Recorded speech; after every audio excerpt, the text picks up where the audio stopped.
Hello friends, welcome to more creative. दोस्तों, आज 31 मई दिन शनिवार है, वही हिंदी महीना जेठ और शुक्ल पक्ष की पंचमी है। तो चलिए शुरू करते हैं आज की बड़ी खबरें। यदि आपको खबरें पसंद आए तो वीडियो को लाइक ज़रूर करिएगा और आप हमें प्रदेश के किस ज़िले से देख रहे हैं कमेंट बॉक्स में ज़रूर बताइएगा। दोस्तों, यदि आप चैनल पर नए हैं तो चैनल को सब्सक्राइब कर बेल आइकन पर क्लिक कर दें ताकि अगला वीडियो आपको शीघ्रता से मिले। आप हमारे फेसबुक और इंस्टाग्राम पेज को फॉलो ज़रूर करें, इसका लिंक डिस्क्रिप्शन में दिया गया है। दोस्तों, मध्य प्रदेश को मिली है 3 नई ट्रेनों की सौगात। दोस्तों, मध्य प्रदेश के रेल यात्रियों के लिए अच्छी खबर है। मध्य प्रदेश को रेल मंत्रालय ने 3 नई ट्रेनों की सौगात दी है। यह तीनों नई ट्रेनें अगले महीने यानी जून के महीने से चलेगी। इसकी जानकारी केंद्रीय रेल मंत्री अश्विनी वैष्णव जी ने दी है। ये तीनों नई ट्रेनें रीवा जबलपुर पूना, जबलपुर बालाघाट रायपुर और ग्वालियर भोपाल बेंगलुरु तक चलेगी। इन तीनों ट्रेनों का टाइम टेबल तैयार कर लिया गया है, जो कि 2 से 3 दिन में जारी कर दिया जाएगा। इससे एमपी के रेल यात्रियों को बड़ी राहत मिलेगी। दोस्तों, आरटीई के तहत प्रदेश के 83,000 से अधिक बच्चों का प्राइवेट स्कूलों में प्रवेश हो गया है। इनकी फीस सरकार भरेगी। दोस्तों, ऑनलाइन लॉटरी के तहत प्रदेश के 83,483 बच्चों को उनकी पसंद के निजी विद्यालयों में निःशुल्क प्रवेश प्राप्त हुआ है। इसमें विशेष बात यह है कि इनमें से 72,812 बच्चे ऐसे हैं जिन्हें उनके द्वारा चयनित प्रथम वरीयता वाले स्कूलों में प्रवेश मिला है। इन सभी बच्चों की फीस सरकार भरेगी। वहीं राज्य शिक्षा केंद्र ने कहा है कि बच्चे उनके आवंटित स्कूलों में 2 से 10 जून 2025 तक प्रवेश ले सकते हैं। दोस्तों, आपको बता दें कि प्रदेश के वंचित समूह और कमजोर वर्ग के बच्चों के निःशुल्क प्रवेश के लिए प्रदेश के प्राइवेट स्कूलों में एडमिशन के लिए सीट आवंटन हेतु आज ऑनलाइन लॉटरी निकाली गई थी। इस प्रक्रिया का सीधा प्रसारण राज्य शिक्षा केंद्र के यूट्यूब चैनल पर भी किया गया। वहीं देश भर में आरटीई के तहत ऑनलाइन लॉटरी सिस्टम अपनाने वाला मध्य प्रदेश अब अग्रणी राज्य है, जो कमजोर वर्ग के बच्चों को प्राइवेट स्कूलों में निःशुल्क शिक्षा प्रदान करता है। दोस्तों, मध्य प्रदेश में 12,000 पटवारी और राजस्व निरीक्षकों का होगा ट्रांसफर। मध्य प्रदेश में गृह तहसील और गृह अनुविभाग से पटवारी और राजस्व निरीक्षक हटाए जाएंगे। राजस्व विभाग ने इसके लिए सभी जिला कलेक्टरों को आदेश दे दिए हैं। गृह तहसील में पदस्थ पटवारी और गृह अनुविभाग में पदस्थ राजस्व निरीक्षक पर कार्रवाई की जाएगी। आदेश में कहा गया है कि इन पदस्थ कर्मचारियों को हटाकर अन्य जगह स्थानांतरित किया जाएगा। दोस्तों, आपको बता दें कि राजस्व विभाग को शिकायतें मिली है कि कई जिलों में पटवारी और राजस्व निरीक्षक अपने गृह क्षेत्र में तैनात है। इससे वे अपना प्रभाव गलत तरीके से इस्तेमाल करते हैं। इससे सरकारी योजनाओं के कार्य में बाधा भी आती है। वहीं जनता के बीच व्यवस्था की निष्पक्षता पर भी सवाल उठते हैं। इसे ध्यान में रखते हुए यह महत्वपूर्ण फैसला लिया गया है। अर्थात अब उनके ट्रांसफर होंगे ताकि नई जगह वे अच्छे से काम कर सकें। दोस्तों, उज्जैन में शुरू होगी सुगम परिवहन सेवा और यह सेवा पूरे राज्य में जल्द शुरू हो जाएगी। मध्य प्रदेश सरकार सुगम परिवहन सेवा की शुरुआत सितंबर 2025 से उज्जैन से करने जा रही है। पहले इसे प्रायोगिक परियोजना के तौर पर शुरू किया जाएगा। योजना को कैबिनेट से मंजूरी मिल चुकी है और सभी आवश्यक तैयारियां तेजी से चल रही हैं। दोस्तों, आपको बता दें कि उज्जैन को इस योजना की शुरुआत के लिए इसलिए चुना गया है क्योंकि वर्ष 2028 में उज्जैन में सिंहस्थ महाकुंभ लगने वाला है, जिससे यहाँ श्रद्धालुओं की संख्या बहुत ज़्यादा होगी। यहाँ श्रद्धालुओं का आगमन होगा। इसके अलावा उज्जैन की भौगोलिक स्थिति और अन्य जिलों से इसकी कनेक्टिविटी भी बहुत ज़्यादा है, इसलिए यह सेवा उज्जैन से शुरू की जा रही है और धीरे धीरे करके यह सेवा पूरे प्रदेश के जिलों में शुरू हो जाएगी। दोस्तों, आपको बता दें कि यह एक बस सेवा है जो सरकारी है, अर्थात अब राज्य का नागरिक सरकारी बसों में सफ़र करेगा।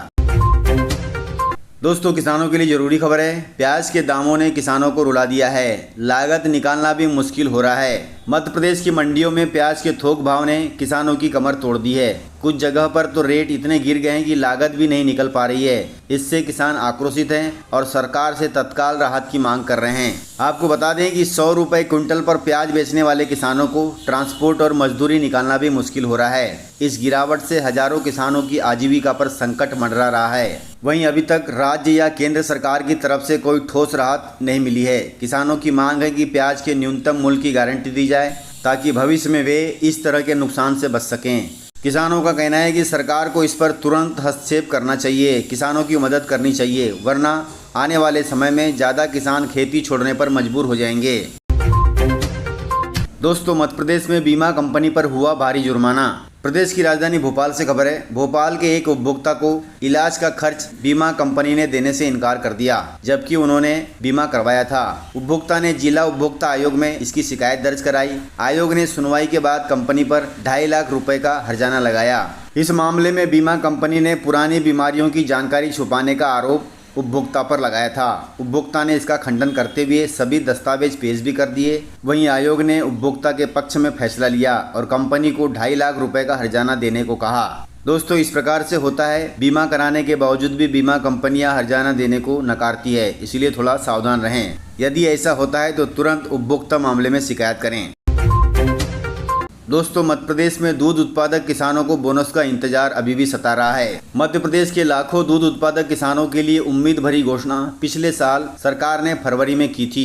सरकार ने ऐलान किया था कि दूध उत्पादक किसानों को प्रति लीटर 5 रुपए की प्रोत्साहन राशि दी जाएगी। इस घोषणा ने किसानों के चेहरे पर मुस्कान तो ला दी थी, पर करीब 1.25 साल बीत जाने के बाद भी वादा हवा हवाई है। आपको बता दें कि फरवरी 2024 में मुख्यमंत्री मोहन यादव ने सूबे के दूध उत्पादक किसानों को प्रोत्साहन राशि देने का वादा किया था। इस योजना के तहत करीब 200 करोड़ रुपए खर्च होने का अनुमान था। वहीं वित्त विभाग ने इस योजना को हरी झंडी भी दे दी थी, जिससे किसानों को उम्मीद थी कि उनकी मांग अब पूरी होने वाली है। लेकिन अब हकीकत यह है कि योजना कागजों में उलझी हुई है। मुख्यमंत्री हर जगह ऐसा ही ऐलान करते हैं कि दूध उत्पादक किसानों को बोनस दिया जाएगा, लेकिन कब दिया जाएगा इसके बारे में कोई गारंटी नहीं है। दोस्तों, प्रदेश सहित देश में अब जमीन का भी होगा आधार नंबर।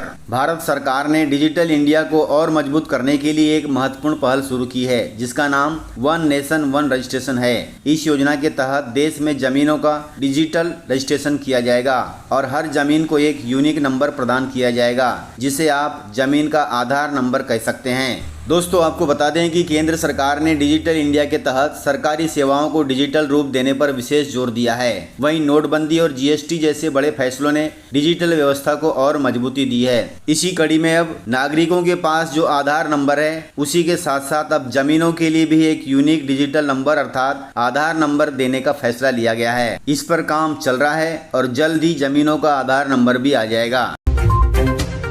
दोस्तों, मध्य प्रदेश में रसोई गैस पर ब्रेक लगा रही है अफसरशाही। औद्योगिक निवेश की रफ्तार हो या आमजन से जुड़े विकास कार्य, मध्य प्रदेश में अफसरशाही का अड़ंगा अब एक बड़ी चुनौती बनता जा रहा है। घरेलू पाइपलाइन गैस का नेटवर्क बिछाने की योजना इसका बड़ा उदाहरण है। यहां अडानी जैसी दिग्गज कंपनी भी मध्य प्रदेश के अफसरशाही की रफ्तार से मात खा गई है। दोस्तों, आपको बता दें कि गुजरात जैसे राज्य में जहां 35 लाख से अधिक घरों में पीएनजी गैस पहुंच चुकी है, अर्थात यहां पर घरों में पाइपलाइन की गैस से खाना बना रहे हैं, जबकि मध्य प्रदेश में अभी तक 3 लाख कनेक्शन ही घरों तक पहुंचे हैं। यानी गुजरात जहां चंद सालों में रिकॉर्ड बना रहा है, वहीं मध्य प्रदेश इन रिकॉर्ड से बहुत अछूता है।